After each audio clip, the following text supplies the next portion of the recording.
যাদের শান্তি দরকার তারা নামাজ পড়বেন, যাদের ইজ্জত দরকার তারা নামাজ পড়বেন, যাদের দিলের মধ্যে একটু প্রশান্তি দরকার তারা নামাজ পড়বেন, যারা রিজিকে বরকত চান তারা নামাজ পড়বেন, যারা ধৈর্যের লেভেল বাড়াতে চান তারা নামাজ পড়বেন, যারা শুকরের মধ্যে একটু উন্নতি করতে চান তারা নামাজ পড়বেন, যারা ব্রেইনের মধ্যে শান্তি চান তারা নামাজ পড়বেন, যারা শরীরের অলৌকিক ব্যায়াম চান তারা নামাজ পড়বেন, যারা রবের রহমতের চাদরের নিচে থাকতে চান তারা নামাজ পড়বেন, যারা জান্নাতে নিজের ঘর হওয়া স্বপ্ন দেখছি আমরা যেন নামাজ পড়ি।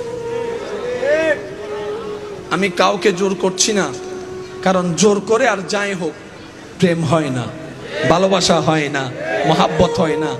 আর প্রেম মহাব্বত ছাড়া রবের সাথে কোনো কানেকশন হয় না। ভয়ে নামাজি আলাদা, প্রেমে নামাজি আলাদা।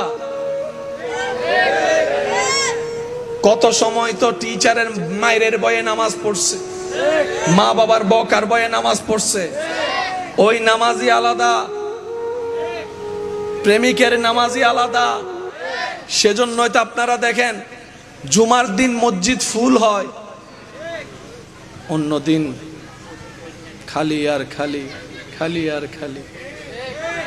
প্রথম তারাবির দিন মুয়াজ্জিন ইমাম হাফেজ সাহেব ঢুকতে পারে না, বন্ধ।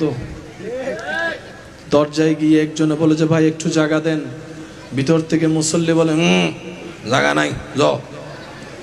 তখন উনি বলে আবেশ সাহ আইন ঢুকিলে হারফি যদি নামাজ পড়িবে চরি। হুজুরের মন খুশি, জায়গা নাই বিন্দু পরিমাণ।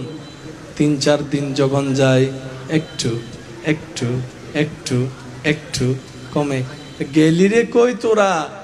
হ্যাঁ গোয়িং টু মার্কেট, মার্কেটে গেছি, একটু ঘুরতে গেছি। আর মার্কেটে ক্রেতার চাইতে বেশি ঘুরনেওয়ালার মানুষের সংখ্যা বেশি।